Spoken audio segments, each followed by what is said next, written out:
And Rich Trapper tapping in, TNN Trap News Network. You feel me? Rich Trapper. The homie wanted you to whitelist this shit too. Who? Rich Trapper. Rich Trapper? He be reacting to your shit.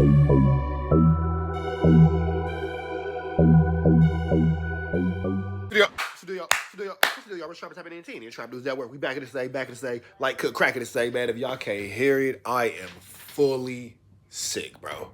It went from being sinuses to, I'm sick. I'm sick. You feel me? But it is what it is, bro. Like, it just, hey, man, I got off the plane in L.A. I did my thing for 2 weeks. I came back to the A. Allergies got into it with your boy. Climate change, all the moisture in the air. Bro, I'm sick. But we going to give y'all news you can use when I can't get in college, man. We're going to also give y'all Free the Trappers. Make sure y'all get into Free the Trappers, man, over on Crenshaw King. Free the Trappers. Make sure y'all get into everything they got going on. Free the Trappers. Crenshaw King and the O. Louisiana Fried Chicken. Right across the street from the Krispy Kreme Donuts, man. Get into that Free the Trappers, man. Trap Lottie, Trap Lottie, Trap Lottie. Rich Trapper, Trap Lottie, Trap Pack. Make sure y'all get into that 10 grams of greatness. That's a different video. Trap Lottie, make sure y'all get into that, man. Trap Lottie, Trap Lottie, Trap Lottie from Free the Trappers. 10 grams of greatness. Make sure y'all get into that if you ain't got into that. Shout out to Free the Trappers, man. Man, make sure y'all get into my newest single, 100,000 Cash. Get into that if you ain't got into that, man. Make sure y'all like, comment, subscribe into my new single, 100,000 Cash. Make sure y'all get into that. I know I sound all nasally. It is what it is, y'all. It is what it is. 100,000 Cash, that's out on all streaming platforms, and drop a comment, because the best comment between now and 50,000 subscribers get a $500 cash out from me and a $500 cash out from T-Rail over there on Back on Fig. Can you dig, my nig? Get into that, man. So make sure y'all tap in. And if you want some marketing, advertising, promotion through TNN Trap News Network, find me on Instagram, TRAPNEWSNETWORX, Trap News Network. Get into that. Today we got DJ Akademiks going on Clubhouse with Wack to discuss Adam 22 and the Pop Smoke interview. Bumpy, you on the floor? I'm right here. Can y'all hear me? You got some questions for Act? Yeah. What up, Act? This Bumpy. What's going on, man? Good on with you. Nah, shit. Hey, bro, I want to know, bro, what's up with you in this gatekeeping shit on the, from Pop Smoke Killer from Blockwork? Uh-oh. Okay, all right, so this is, clearly no jump. First of all, some crazy shit happened. I guess the dude was trying to, he made up something to Adam to act like I was offering him money to do an interview with me.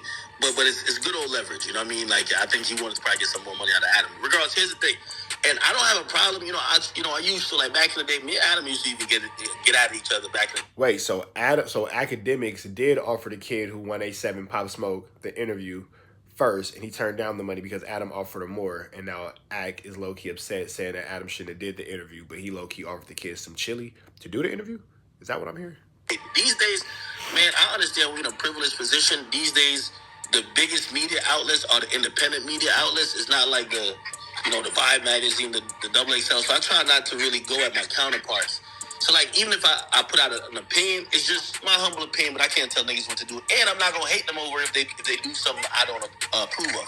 Now, when it comes to the whole thing with the Pop Smoke, I think his name was Blockstar, the guy who killed... Was he saying that the kid got the chili from Adam 22 and then showed Ak, like, hey, this is what I was offered, and gave Ak a chance to match it? Maybe that's what he was saying. I might have misunderstood. Pop Smoke was involved in this killing? Involved in, yeah. Me, I just think it's a dangerous precedence, right? Now, let me lay out how I'm looking at shit. First and foremost, I know I've been doing this shit for damn near like 15 years, right? I understand that part of my history is I did the war in Chirac, right? I've also said, man, after, me growing as a man and also as a business person, also this culture, I'm like, I realized that I could have done that better in a more respectful, tactful way or whatever, and I could have done so many things different. Secondly, so for anybody to say, well, Ak, you did the war in Chirac, he's already saying, like, hey, shouldn't have did that. That was a bad move on my end. So, he's taking accountability. When you become successful in your field, you don't need to be the person that's scraping at the bottom of the floor no more, right? You actually become the person who, hey, whatever agenda you put out, everybody's gonna follow. Like, you know what I mean? Like, a lot of times when I talk to these rappers, they'll tell me, like, yo, Ak, we want to do something with you because whatever you do, we know the rest of the blogs or everybody else gonna follow, right? So you got to understand that power, and that matters a lot. So for me, when I look at the Blockstar dude, I'm gonna be honest with you. If he was a rapper that was already, I mean, I'm not saying it has to be some huge rapper. It doesn't have to be the King Von, like Quando, like Lil Tim situation. Again, I wouldn't care because, it's part of that person's story and it's a musical conversation at the end of the day, no matter if we're talking about real life shit, right? I think what dangerous precedents we get into as hip hop platforms. Now, I'm not saying the dude should not be interviewed. I'm just saying by hip hop platform. Yeah, there's no point of a hip hop platform interviewing the person who 187 up and coming hip hop megastar, arguably, who is actually not himself anything related to hip hop.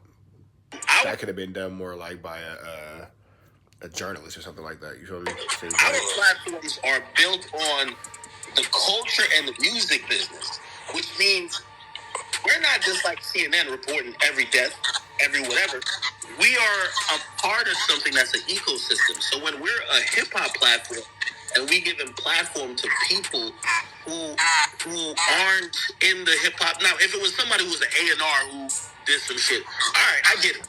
But somebody who not in the music business, who just his claim to fame is killing a hip hop star, I know the ramifications of that because going back to the war in Chirac, I know that when I was doing some of those videos, even though, truly from my core, I wasn't trying to hype people up to go do other shit. People looked at my shit and said, well, shit, if I need some clout, and for some people, clout mean money.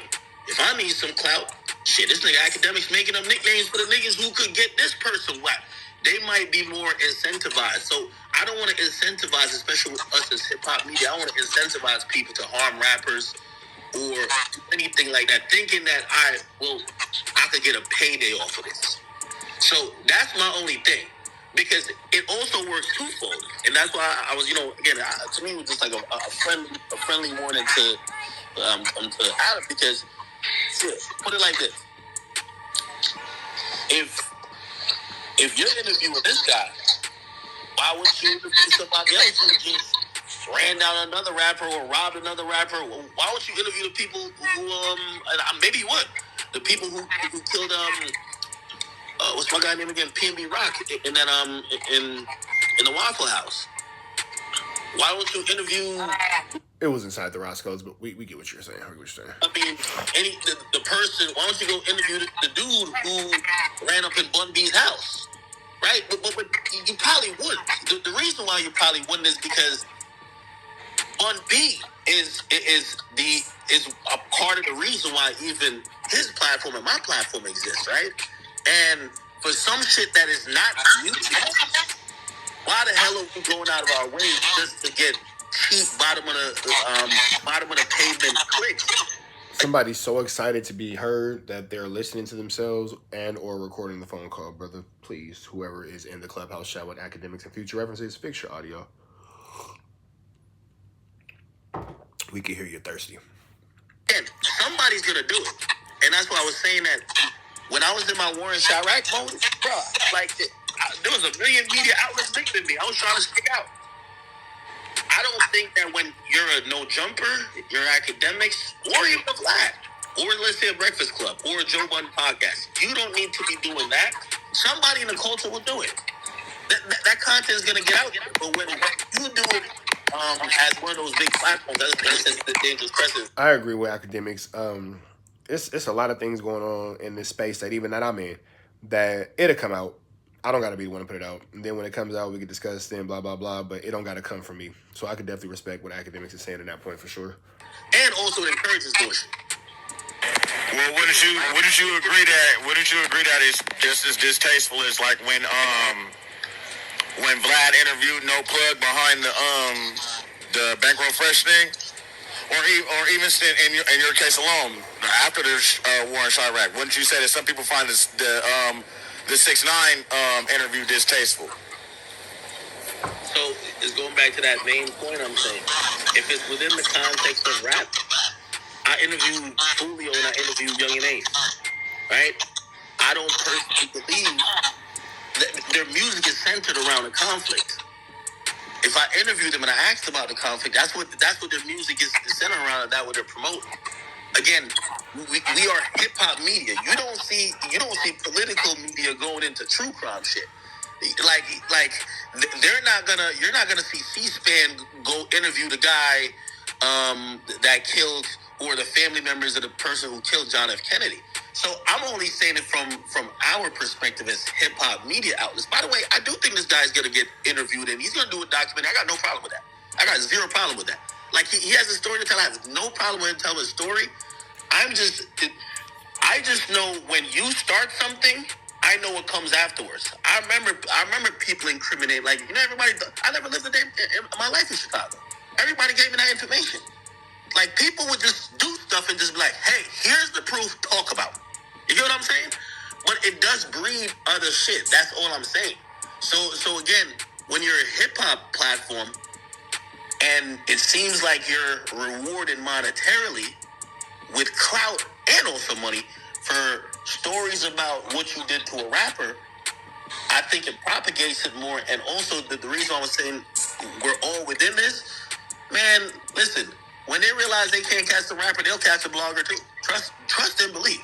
So again, we are in this shit insulated, and that's why I was like, homie probably do got a story to tell, but man, let him go do his documentary. People aren't going to watch the shit out of the problem. Well, let me ask you a question, Zach. And I've been sitting back watching. Now, I do believe that no matter what, this kid is going to... Let me drink my little ginger lemon tea. I do believe that no matter what, this kid is going to tell a story. And he is going to profit off of telling that story. Not the whole point of, but in the age that we live in, that's not the most shocking thing. What Akademiks is saying, in my opinion, is if he had been a rapper prior to, it could have made more sense. But the fact that this kid is just literally famous for this infamy that he's, part of, he didn't feel like there was any real reason to bring this kid into light. At least from that platform, it could have been done in other places and then spoken on afterwards. But considering that this is a hip-hop-based platform, he was trying to figure out like where this kid actually fits in hip-hop rather than, just street activity. So I could definitely understand what Ack's saying. Do you think people in New York really loved and gave a fuck about Pop Smoke to that magnitude? Now, that's a great question. And because I've been watching it, and it seems like it was a thing, but that's not there. Nah, you because you got a side of New York telling dude, come out here, we got you. Fuck that nigga. So when you dealing with that shit, and remember, Pop, in his defense, he died at the, he was at that breaking point of his career. You know what I'm saying? He hadn't, did any tours or really picked up or been running with this, or made any type of, the allegiance he got with 50 Cent today, he don't even know, right? Like, so I don't think that, I don't know. What are you feeling on that? That's crazy, and that is sad. That kid had an amount of success and stardom that he'll never even know. He has a whole allegiance with 50 Cent and doesn't even know it because he's not here to enjoy it. That's sad. Side of it. I don't, I ain't gonna lie. I'm slightly disappointed in New York. I'm gonna tell you why. Like, even without the reasons, and those are the reasons, right? That I wouldn't do the interview. But even then, let's remove that. I was thinking before. I was like, well, your headquarters is basically nestled right in New York City. Yeah. If you do that, you're gonna get the backlash. I'm gonna be honest with you. Now I'm feeling like there probably wouldn't been that much of a backlash, because I think that's a disappointment.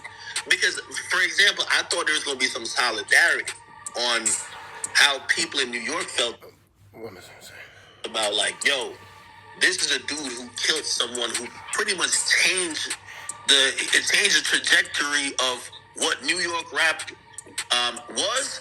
And it was bringing us places. This guy means a lot to us, even if we don't fuck with the nigga.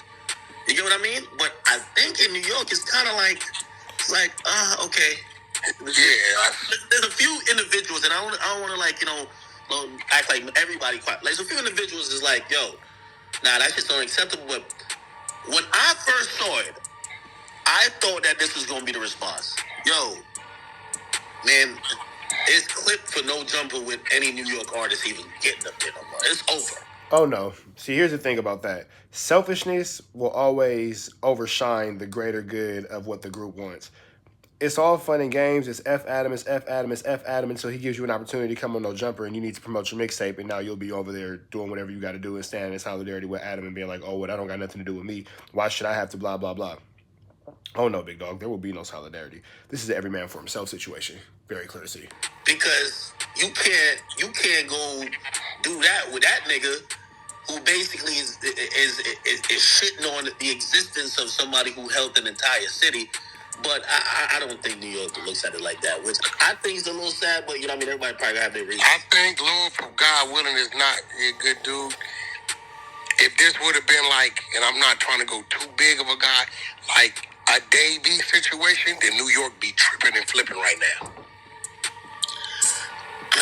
Not trying to go with a 50 or Fat Joe. I'm just trying to kind of stay, man, if this was one of those situations, I think New York would be tripping. But for some reason, man, it's like, unfortunately, I think it would have to be like a 50. Bro, I really think New York don't really come together for nothing. I think, I think there's a bunch of people. When I look at New York, like, New York is so even divided just by boroughs. Like, yeah, Brooklyn, they give a fuck, but niggas in the Bronx do what they do. Niggas in Queens, they do. So it's weird and odd, but man, I don't really think they would care that much, man. Well, not care, but I don't think they would be like, yo, listen, as a collective, man, we just not about to have that. You know what I mean? Another thing, do you feel like if dude was to start rapping right now, do you think he did it out of order? Think he should have had some out already and then did this? Do you think if he was to start rapping right now, would people kind of like, he'll have an identity because they'll say that's the guy that was part of Pop Smoke. But do you think he would lose all East Coast support? Nobody wouldn't fuck with him? Now, I guess I gotta get a disclaimer on this because I'm not really trying to get a dude career advice, but I'm gonna be honest with you. If I was to give him advice, like, to be honest, he should have been. He's in a weird spot, I think, right? Because he's gonna realize this in the middle portion he's playing. Because I did watch the interview. I send condolences, but I'm not sorry. Yeah, like, he's playing both sides of the fence. I send condolences, but I'm not sorry. I feel bad, but I don't regret doing it. Like, Hey, bro, you're gonna have to be one of the two. You're gonna have to be like, nigga, it happened. Fuck y'all niggas if y'all mad. Just how get down in the streets. And shit, I think that's how a rap career starts. Or you could be mad apologetic, and that comes with some sort of sympathy. Be like, well, he got into this shit because he was a kid. But I think the worst thing he's doing, if we're thinking about some type of longevity, because once people hear the story, like, you know what I mean, now it's we have a time clock on it. This in the middle kind of, I'm not happy that it went down like that, but I got no regrets. If I suppose he got a manager, I don't even know why he got a manager if he ain't rapping. That's a fact. I believe P. Nice might be managing. They called me like 10 days ago to do the interview before they called. if P. Nice is managing him, that would be crazy. Absolutely. Barnacles, for sure, for sure. Called anybody. Hey, by the way, he shouldn't even did the interview until the rap drop. If he's gonna rap, I don't know if he's gonna rap. You can tell me That's a fact. Like, That's a fact. First of all, you're supposed to do the rap, sensationalize it in the rap, and then everybody gonna want to hear the interview, and then you can tone it down. Be like, nah, I'm just rapping, blah blah blah. But you don't you gave out this story in such a I want to say almost boring way that you know what I mean. He was too cool. He wasn't in entertainment mode. AB, you in here? Where you at, AB? AB from the Bay. AB got a question. Yes, I'm here. Hello, DJ Akademiks. What's wrong with your mic, AB? Your mic Akademiks, is this live? All right, that's that, man. We finna get up out of here to the next one. Make sure y'all like, comment, subscribe for more of this good content we got going on here at TNN Trap News Network, man. Music you use. Not Legito, you can't get nobody's call Legito, big dog. Make sure y'all like, comment, subscribe, hit that red dot, slide it to the left for more of this good content we got going on here at TNN Trap News Network. And y'all know it's free. Avenue Angel until he's free. We gone.